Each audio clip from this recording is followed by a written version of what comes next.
电视台女孩上场。台湾媒体观察教育基金会多年来透过举办儿少优质节目五星奖，鼓励国人制作优质儿少节目。随着多媒体时代来临，以及儿少阅听习惯改变，今年将扩大征件，同时不限国人自制，希望借此鼓励各界制作更多优质的儿少节目。过去的儿少节目其实只有传统电视。那我们现在呢，不是只有传统电视，我们加入了一些串流影音的平台，像 OTT 这样的节目可以进来。我们还加入了最近非常红的 Podcast。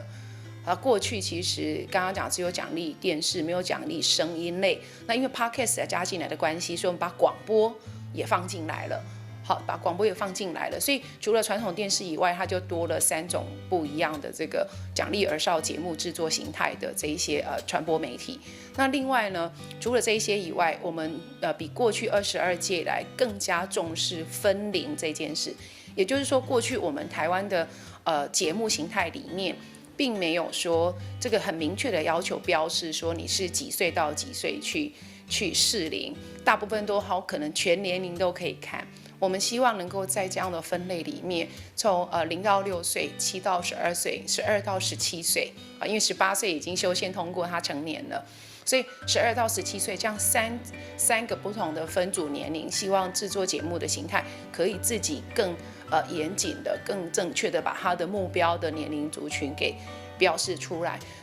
秉持我的节目由我做主，媒观从第20届儿少节目五星奖开始举办儿少评审培力营队，来自全国各地的儿少在2天的营队课程中，除了了解媒体内容如何产制，也透过评审节目让儿少发声。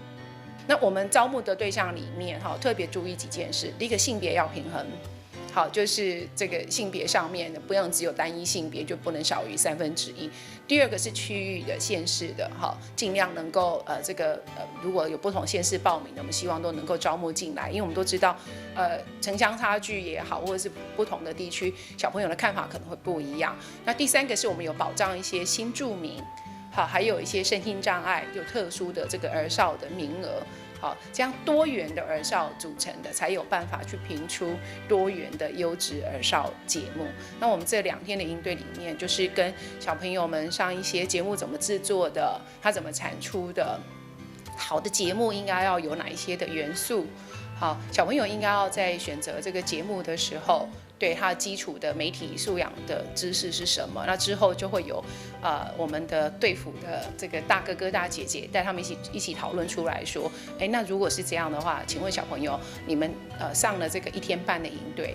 自己要讨论出标准，就本届要评出儿少节目的标准是什么？他们就会有这个标准，有这个标准之后，他们会跟大人们、老师们的评审一样，一起看完这个节目，选出他们心目中最好的。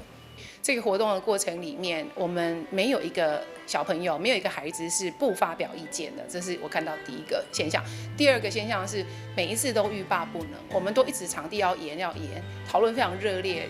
第3个是这些小朋友们很棒，是他们事后还会再联络，所以这个议题其实是会延续。那我们更高兴的就是这个产生的影响力，就不是只有为了这个，虽然是为了儿少节目评选作为开始，但是这个并不是结束，我们觉得这是意外的收获。小朋友之后还会持续关注，然后还会再参与这个讨论。为了扩展资源，近年来媒观更与企业合作，推动各项工作。而长期推广媒体识读、关注儿少媒体环境的中嘉集团，今年也持续赞助支持儿少节目五星奖活动。媒体观察教育基金会，过去常年跟中嘉媒体集团一起努力，来推动包括社区以及高中老师、高中学生的这个媒体素养推广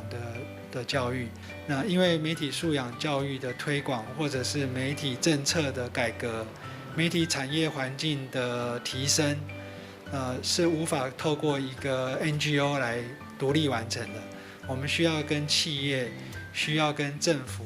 需要跟关注媒体议题的不同的社会力量一起结合，然后各尽所能，然后能够希望促进这个问题的改善。第22届儿少优质节目5星奖报名截止日为6月30，儿少评审培力营截止日为7月5号。欢迎各界踊跃报名，关注儿少传播权，制播更多的优质节目。记者林希慧台北报道。